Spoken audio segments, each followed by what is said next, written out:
जिल्ह्यात कोरोनाची लाट कमी होत असताना शुक्रवारी पॉझिटिव्हिटी रेट हा 10.78% आलाय। जिल्ह्यातल्या वाळवा तालुका हॉटस्पॉट कायम आहे। तालुक्यात नवे 224 रुग्ण आढळलेत। जिल्ह्यात नवे 941 रुग्ण आढळले तर 23 रुग्णांचा मृत्यू झालाय। याशिवाय 992 रुग्णांनी आज कोरोनावर मात केली आहे। सांगली महापालिका क्षेत्रात नवे 119 रुग्ण आढळले तसेच आटपाडी तालुक्यात 8 रुग्ण, कडेगाव तालुक्यात 119 रुग्ण, खानापूर तालुक्यात 64 रुग्ण, पलूस तालुक्यात 74 रुग्ण, तासगाव तालुक्यात 46 रुग्ण, जत तालुक्यात 56 रुग्ण, कवठेमंकाळ तालुक्यात 55 रुग्ण, मिरज तालुक्यात 84 रुग्ण, शिराळा तालुक्यात 92 रुग्ण आणि वाळवा तालुक्यात 224 रुग्ण आढळलेत। तसेच म्युकरमायकोसिसचे नवे 5 रुग्ण आढळलेत।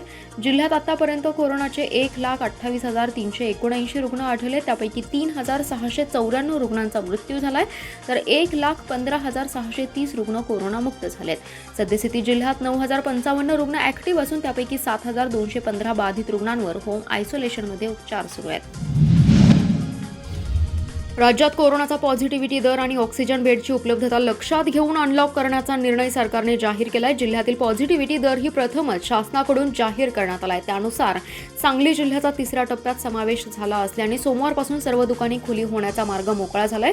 यापूर्वी अनलॉकमध्ये शिथिलता देत 1 जूनपासून अत्यावश्यक सेवेतील दुकानांना वेळ वाढवून देण्यात आली, मात्र या व्यतिरिक्त दुकाने बंदच राहिली। टाळेबंदीमुळे आर्थिक अडचणीत सापडलेल्या व्यापाऱ्यांमध्ये नाराजी होती, परंतु जिल्ह्याचा तिसऱ्या टप्प्यात समावेश झाल्याने सर्व दुकानांसह हॉटेल हे 4 वाजेपर्यंत सुरू करण्यास परवानगी मिळणार आहे।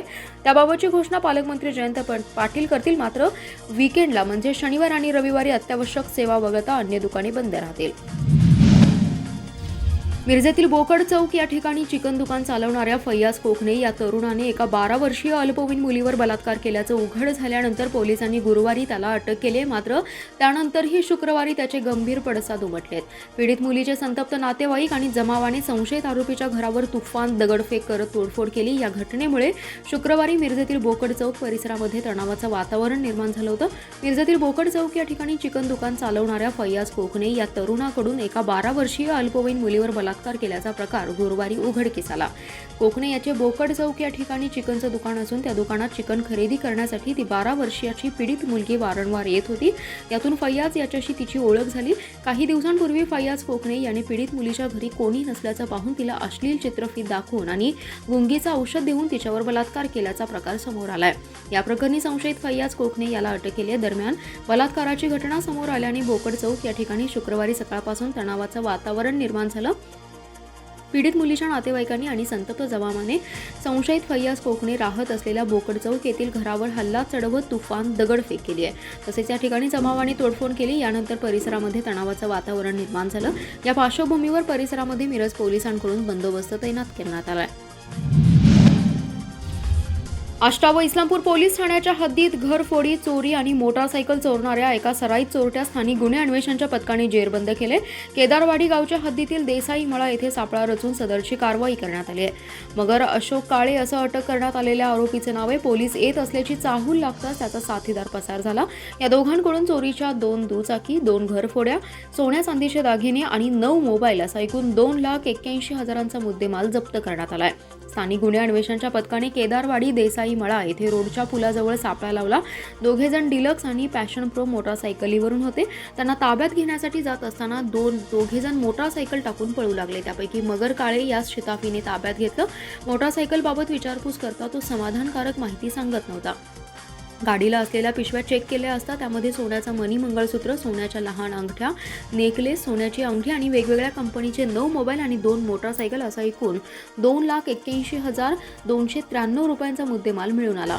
मोटारसायकल आणि सोन्याबाबत चौकशी केली असता मगर काळे यांनी सांगितलं की साथीदारांसह मिळून नागाव गावी एका वस्तीवर तसेच बावची गावी घरफोडी केल्या असल्याचं सांगितलं। तसेच डिलक्स मोटारसायकल ही ताकारी येथून चोरली असल्याचं सांगितलं। तसेच पॅशन प्रो मोटारसायकल इस्लामपूर येथून चोरली असल्याचं सांगितलं। सर्व मुद्देमाल आणि काळे या सविस्तर पंचनाम्यासह आष्टा पोलीस ठाण्यात अधिक चौकशीसाठी वर्ग करण्यात आलाय। शैक्षणिक वर्ष 2021-22 साठी बालकांचा मोफत व सक्तीचा शिक्षण अधिकारानुसार 25% प्रवेशासाठी सोडत काढण्यात आली आहे.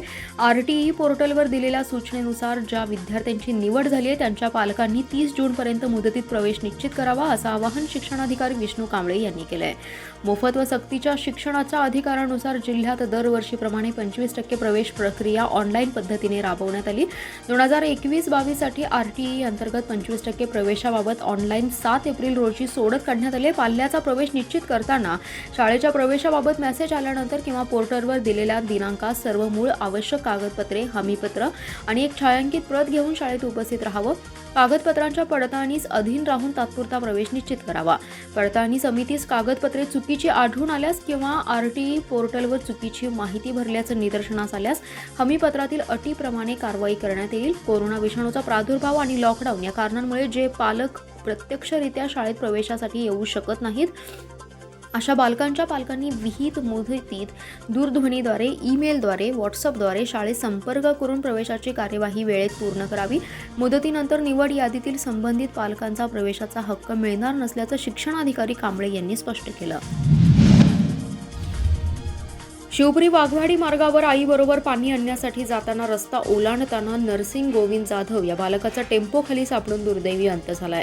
सकाळी 6 वाजण्याच्या सुमारास ही घटना घडली. या प्रकरणी टेम्पो चालक अर्जुन सदाशिव पाटील याच्यावर गुन्हा दाखल करण्यात आलाय. लातूर येथील जाधव कुटुंब सध्या वाघवाडी तालुका वाळवा येथे वास्तव्यास आहेत. शुक्रवारी दिनांक 11 जून रोजी सकाळी नरसिंग आणि त्याचे आणखी 2 भाऊ आईबरोबर पाणी आणण्यासाठी रस्त्याच्या पलीकडे निघाले होते. त्यावेळी आईने लहान व मोठ्या मुलांबरोबर रस्ता पार केला. मधला मुलगा नरसिंग मागेच राहिला. आईचे त्याच्याकडे लक्ष गेलं. एवढ्यात रस्त्यावरून समोरच्या दिशेने भरधाव वेगाने येणारा 4चाकी टेम्पो दिसला.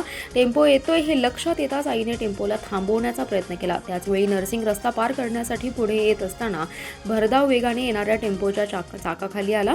या धडकेत नरसिंगचा जागीच मृत्यू झालाय. डोळ्यादेखत मुलाचा मृत्यू झाल्याने आईने हंबरडा फोडला. याबाबतची फिर्याद मृत नरसिंगचे वडील गोविंद रंगाप्पा जाधव यांनी इस्लामपूर पोलीस ठाण्यात दिली आहे. अधिक तपास पोलीस करतायत.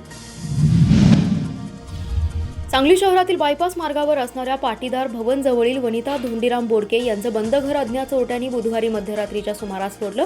त्यावेळी त्यांनी कपाटात ठेवलेला 83,000चा मुद्देमाल लंपास केलाय. सदर चोरीची घटना ही बुधवारी रात्री 10 ते गुरुवारी सकाळी 7 वाजण्याच्या सुमारास घडली आहे. या प्रकरणी बोडके यांनी सांगली शहर पोलिसात फिर्याद दिली असून पोलिसांनी अज्ञात चोरट्यांविरोधात गुन्हा दाखल केलाय. चोरट्यांनी बेडरूममध्ये असणाऱ्या कपाटात ठेवलेले सोन्या चांदीचे दागिने, एक ब्लूटूथ स्पीकर, महागडा टॅब असा 83,000चा मुद्देमाल लंपास केलाय. वनिता बोडके या शहरातील पाटीदार भवन शेजारी असणाऱ्या त्यांच्या घरात आपल्या कुटुंबियांसह राहतात.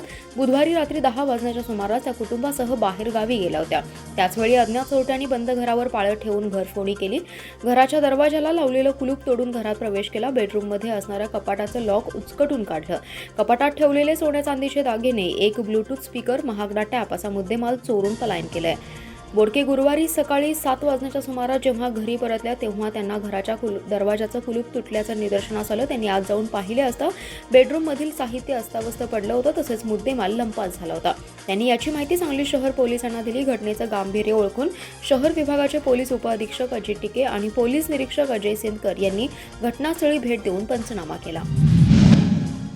पेट्रोल, डिझेल व खाद्यतेलासह जीवनावश्यक वस्तूंच्या दरात प्रचंड वाढ झाली आहे. या अवाजवी दरवाढीसाठी सर्वपक्षीय कृती समितीच्या वतीने जन आंदोलन उभारण्याचा निर्णय बैठकीत घेण्यात आला. तसेच सोमवारी नागरिकांच्या मनातल्या ज्वलंत भावना व्यक्त करण्यासाठी महापालिका क्षेत्रात 25 ठिकाणी प्रतिक्रिया पेटी ठेवून या प्रतिक्रिया केंद्र शासनाला पाठवण्याचा निर्णय घेण्यात आला. वाढत्या महागाई विरोधात सांगली जिल्हा सर्वपक्षीय कृती समितीची बैठक कष्टकऱ्यांची दौलत येथे पार पडली. या बैठकीत मान्यवरांनी आपली मनोगते व्यक्त केली आहे. देशात महागाई नियंत्रणात करणं केंद्र सरकारच्या आवाक्याबाहेर गेले. त्यांची राजकीय इच्छाही दिसून येत नाही. पेट्रोल, डिझेल, खाद्यतेलासह जीवनावश्यक वस्तूंचे दर महागलेत. या दरवाढी विरोधात जनतेच्या प्रतिक्रिया घेऊन आंदोलनाची व्याप्ती वाढवण्याचा निर्णय घेण्यात आला.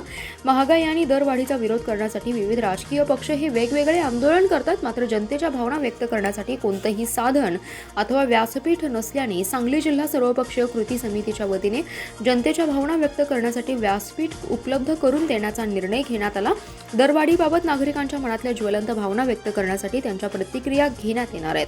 सोमवारी 25 ठिकाणी प्रतिक्रिया पेटी ठेवून नागरिकांच्या भावना त्यांच्या शब्दात घेतल्या जाणार आहेत. त्यानंतर या प्रतिक्रिया एकत्रित करून केंद्र सरकारकडे पाठवण्याचं नियोजन सर्वपक्षीय कृती समितीने केलं आहे.